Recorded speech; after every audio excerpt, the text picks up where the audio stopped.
Hari ini kita akan belajar tentang ethology and other evolutionary theories. Khususnya saya akan membahas tentang teori yang disampaikan oleh dua tokohnya, yaitu John Bowlby dan Mary Ainsworth.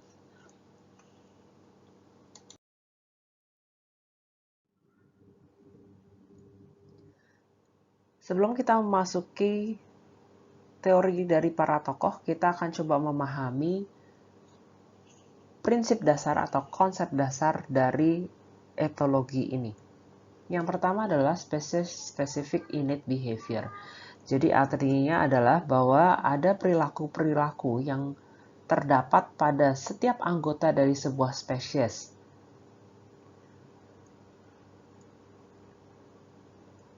Contohnya, pada burung jenis tertentu, ketika mereka mencapai kematangan seksual, usia kematangan seksual, maka burung-burung ini akan bisa menyanyikan lagu yang sama.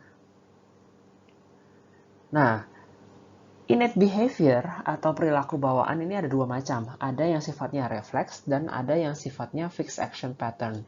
Kalau yang refleks itu contohnya pada manusia adalah kalau kita mendekatkan tangan kita pada tangan bayi, ya, jari kita ya pada tangan bayi, maka secara refleks bayi akan menggenggam jari kita tersebut.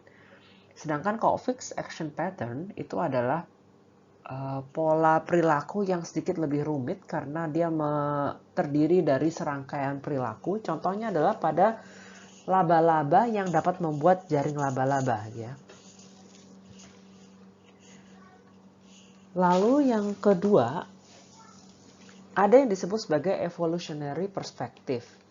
Jadi kalau menurut prinsip dari ethology, ia mengatakan bahwa setiap makhluk hidup itu mengalami yang namanya evolusi, ya, dan yang namanya evolusi itu terjadinya dalam beberapa generasi, jadi tidak dalam satu masa kehidupan seseorang.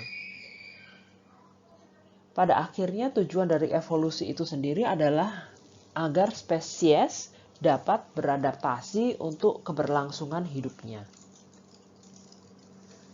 Nah, para ethologis ya itu memandang bahwa kontrol biologis atas tingkah laku tidak hanya terjadi melalui perilaku bawaan atau innate behavior, namun juga terjadi dalam learning disposition, yaitu setiap makhluk hidup punya masa-masa sensitif atau kepekaan, ya, pada kepekaan ada periode kepekaan tertentu untuk dia bisa mempelajari perilaku-perilaku baru.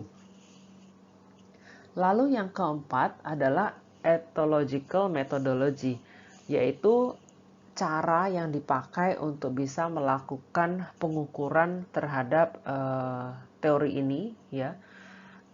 Yaitu yang pertama dengan observasi secara naturalistik, yaitu artinya apa adanya di alamnya atau di tempat si makhluk hidup itu berada, gitu ya. Atau kalau misalnya manusia, ya berarti di lingkungan tempat dia. Atau yang kedua adalah metodologinya dengan menggunakan percobaan laboratorium, yang artinya semuanya sudah diatur sedemikian rupa.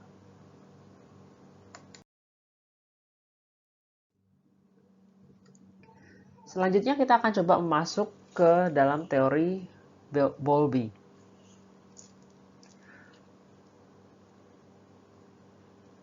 Bowlby secara khusus membahas tentang attachment yang terjadi antara seorang bayi dengan caretaker-nya. Caretaker di sini adalah orang yang mengasuhnya.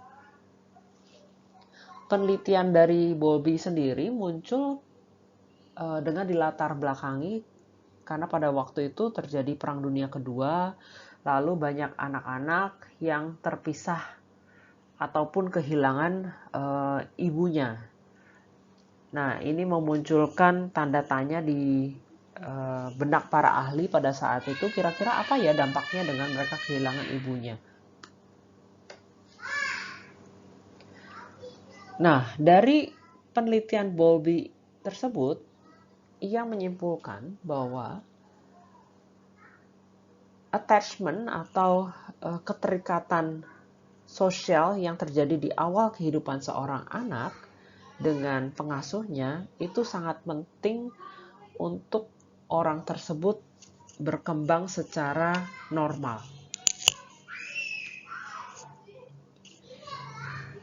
Ketika terjadi hubungan yang terganggu atau ada masalah di dalam hubungan tersebut antara seorang ibu dengan anaknya, dalam hal ini adalah bayi ya, maka akan terjadi si anak itu akan protes ya, yang ditandai dengan dia menangis, dia mungkin marah gitu ya. Lalu selanjutnya ketika protesnya itu tidak mendapatkan hasil, maka yang terjadi adalah dia akan merasakan despair atau merasa kehilangan, dia merasa sedih gitu ya. Dan pada akhirnya dapat menyebabkan detachment ya, atau tidak terikat secara emosional lagi dengan si pengasuhnya gitu ya. Dan pada beberapa kasus hal ini dapat menyebabkan terjadinya kondisi psikopatologis.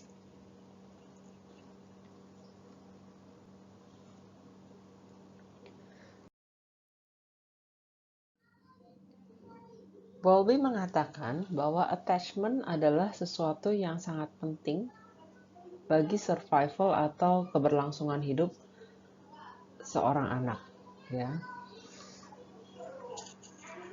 Bayi memiliki biological predisposition untuk berusaha dekat pada orang dewasa ya. Jadi dalam hal ini dikatakan bahwa dalam kondisi normal kita dapat melihat bahwa perilaku attachment, yaitu misalnya protes ketika orang tuanya pergi, ataupun seorang anak merasa senang atau menyambut ketika orang tuanya datang, misalnya dengan senyum, dengan babbling atau ngoceh gitu ya.